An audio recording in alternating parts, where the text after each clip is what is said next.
वैसे तो भारत सरकार ने संसद में डिजिटल करेंसी बिल पास किया है। इसी साल 2021 में ये पास हुआ था। और जो भी हार्ड कैश है, जो भी फिजिकल कैश है, उसको मार्केट से पूरी तरीके से हटाने के लिए ये बिल लाया गया है और ये भविष्य में होगा भी। भारत ही नहीं, सारी दुनिया के देशों में ऐसा होगा कि डिजिटल करेंसी होगी अपनी देश की। इसी के लिए भारत में भी ये बिल हुआ है। लेकिन अभी के लिए भारत सरकार ने ये भी कहा है कि वो ये जो बिटकॉइन है, ये जो क्रिप्टो करेंसी है, इसको बैन करने के लिए जो है तैयारी में है।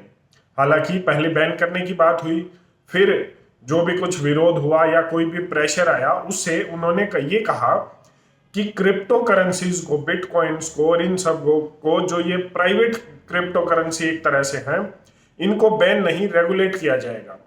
जब ऐसे बयान है और ऐसी तैयारी भारत सरकार की चल रही है, इसी बीच भारत के प्रधानमंत्री का ट्विटर अकाउंट हैक हो जाता है। ये किस ओर इशारा करता है, एक बार देख लेते हैं।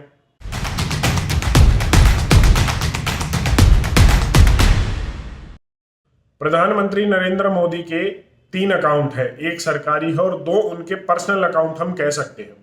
जो उनका एक पर्सनल अकाउंट है वो हैक हुआ है और उसके बाद पीएमओ इंडिया जो सरकारी अकाउंट है, उससे ये जानकारी दी गई कि एक समय के लिए, कुछ समय के लिए प्रधानमंत्री का अकाउंट हैक हुआ है, जिससे ट्वीट किया गया है।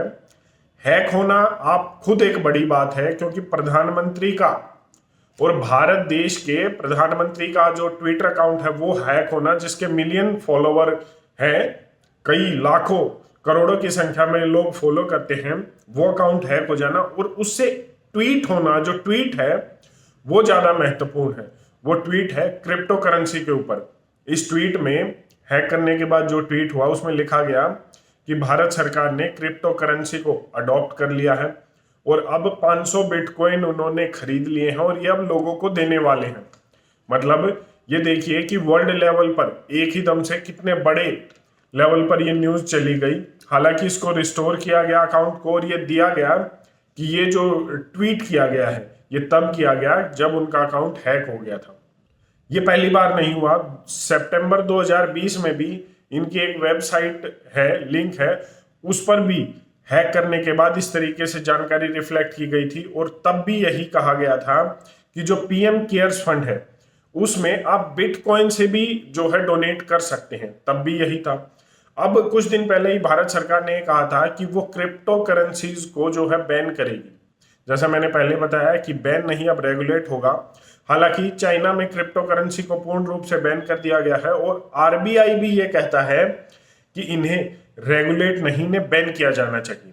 खैर जो भी है, बैन तो भारत में नहीं होगा जो अभी तक के लिए लगता है, लेकिन अगर रेगुलेट भी होगा तो क्या रेगुलेशन सही होंगे और क्या इनसे, रिपोर्ट और रिसर्च ये भी कहती हैं कि जो क्रिप्टो करेंसी है उनसे आतंकवादी गतिविधियां भी बढ़ सकती हैं, तो क्या वो जो रेगुलेशंस होगी वो इतनी हार्ड होंगी, इतनी सख्त होंगी, कानूनी प्रक्रिया इतनी अच्छी होगी कि उन पर रोक लगाई जा सके? मुझे नहीं लगता। एल सल्वाडोर पहला ऐसा देश बना था जिसने क्रिप्टो करेंसी को, बिटकॉइन को ऑफिशियली, लीगली अपनी करेंसी घोषित कर दिया गया था। और अब दूसरे देशों में भी ये सब बातें चल रही हैं। अगर आप आज आप देखें तो लाखों रुपए एक बिटकॉइन की जो है कीमत है और लगातार ये बढ़ रही है, लोगों के बीच ये पॉपुलर है। लेकिन अभी वो उस खतरे को नहीं समझ रहे कि वो पैसा देकर क्या खरीद रहे हैं, उन्हें कुछ पता ही नहीं है। उस चीज की कोई फिजिकल फॉर्म ही नहीं है। वो एक ऐसी वर्चुअल चीज खरीद रहे हैं जो सिर्फ कंप्यूटराइज्ड है, और अगर उस सिस्टम को डिस्टॉर्ट कर दिया जाए या उस फिजिकल फॉर्म में जिसमें वो है ही नहीं उसको खत्म कर दिया जाए, तो उनके पास क्या होगा? जो उनकी फिजिकल मनी है उसको उन्होंने इन्वेस्ट कर दिया है और उनके पास कुछ नहीं है, एक वर्चुअल चीज है।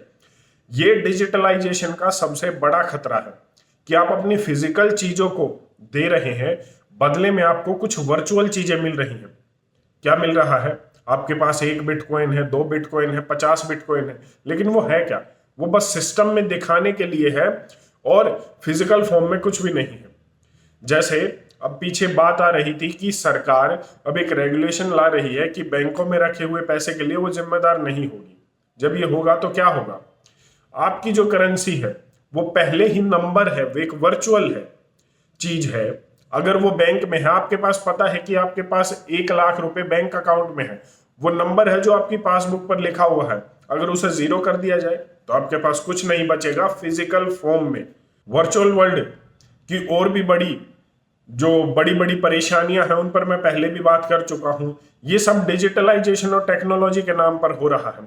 और अब आप ये देख सकते हैं, जब भारत जैसे देश के प्रधानमंत्री का ट्विटर अकाउंट सेफ नहीं है तो मेरे और आप जैसों का क्या होगा। और जब हम जैसे लोग इनमें इन्वेस्ट करेंगे तो उसकी क्या सेफ्टी होगी, क्या वो रेगुलेशंस काफी होंगे हमारी जमा पूंजी को बचाने के लिए, उसको सेव करने के लिए? मुझे नहीं लगता। आप इस पर अपनी क्या राय रखते हैं, एक बार कमेंट करके जरूर बताएं। धन्यवाद। जय हिंद।